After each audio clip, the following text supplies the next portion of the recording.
just under 18,000. Now it's got just over 20. So I'll put a couple thousand miles on it this summer. It's my first bike, so I was kind of nervous going with something too big, but wanted something to where I could keep up. I ain't gonna lie, it was a long time before I could keep up. She'll shit and get for sure. When I bought it, it already had the 12-inch mini apes on it. It's got Avon grips. It's got the Thunder header exhaust. What all did you do to it? Everything I did to it, I replaced the filter. R1S, big sucker, stage 2. I added the speakers. Those sound pretty good.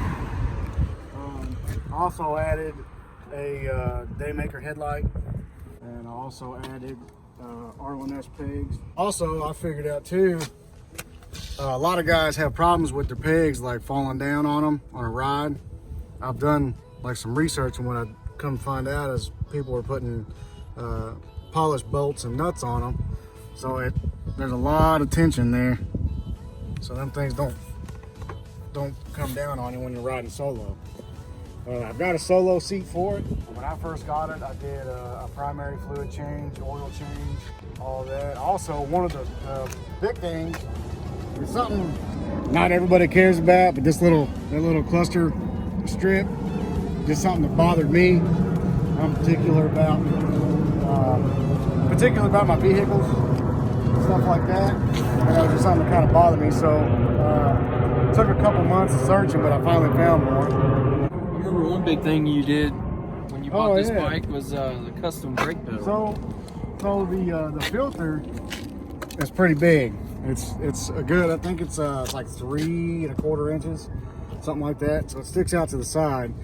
Well, on your standard brake pedal is only this big. It's only 2 inches. So what I did was I bought an additional brake pedal. I took it to a fabrication shop, and I had them take the brake pad off and weld it to the outside of it. So this right here is probably the only 5-inch brake pedal. That's a 5-inch brake pedal in southern Indiana right now. Probably anywhere. So yeah, I had that custom made. So now when I'm riding with that little brake pedal, with this breather, you had to turn your foot in kind of to hit the brake pedal. If you weren't, you were only catching about that much of the brake pedal. So in an oh shit moment, I didn't want to catch only about 3/4 inch of a brake pedal. So now I'm hitting every bit of 4 inches on that brake pedal. So, but yeah, that's the one custom thing about this. I would almost kind of like to put a bigger tank on it, but I don't really want to take away from the Sportster look. I call it the pea shooter because everybody else has got all these big bikes. You know, we got Street Glide, we got a Slim, we got father-in-law's got a 82 shovel head, and I call this the pea shooter. And for a long time, it was hard for me to keep up. But like I said, it's my first bike. Just started riding over the summer. Yeah, would you say that's more like experience or? As far as keeping up? Yeah. Yeah, I would say it's more experience. It was, it was basically, I was just nervous, is what it was. Yeah. That's the 1200 itself can keep up. The 1200 if anybody anybody will keep up. Right. If anybody's interested in the 1200 and they're scared that it's not going to keep up. Don't be afraid of the 1200. It's a damn good bike. Mm-hmm. I was riding with seasoned riders, you know, and they were out, you know, doing their thing. And actually, if somebody's looking to get into riding, I would recommend a Sportster, honestly. But the thing is now is like I'm wanting a bigger bike. It's only a 2.5, 3-gallon tank, and everybody else has got 5, 6-gallon tanks. So whenever we go on rides, I've got to stop 2 and 3 times to fill up. That's for like an all-day ride. Yeah, like a bigger tank. So, but I mean, like around town, the Sportster's nice. It's fast. It's nimble. Yeah, it's definitely a fun bike. I've got a solo seat on it, or a solo seat that goes on it. Getting on that with the solo seat, your ass kind of wants to come off the seat, slide off the back. But it's fun. Don't knock a Sportster, man. They'll keep up with anything. I think they sound great. I love the sound of Sportsters. Yeah, this one sounded pretty good. We did a cold start and flyby for you guys. Yeah, but we rode quite a bit this past summer, which really helped out. Right. And that's the thing too, is like if you're looking to get a bike, get some wind in your hair, I do recommend the Sportster.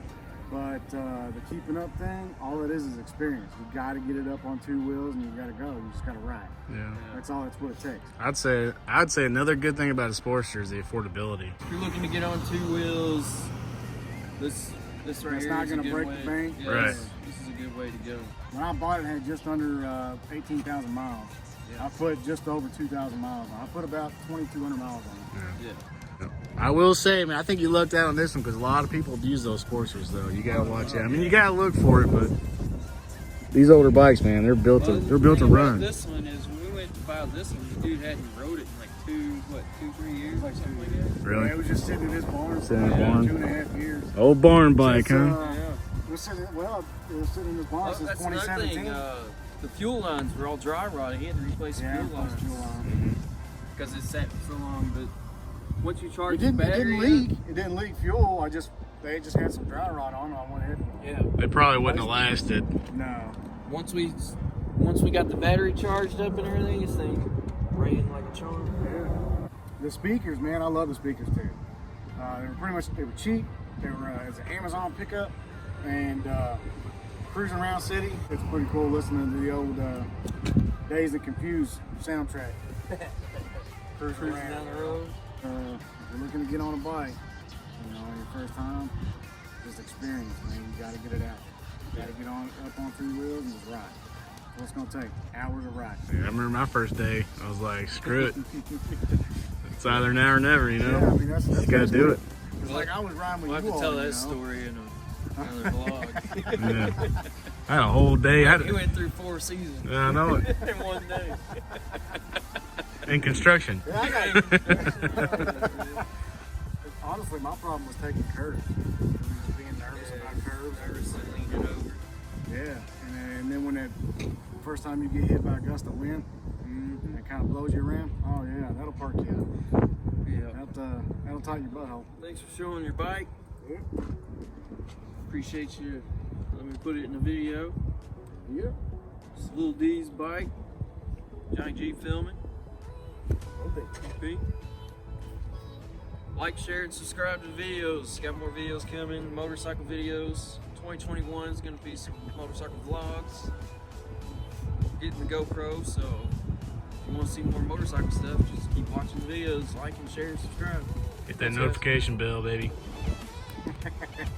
Peace out. Later.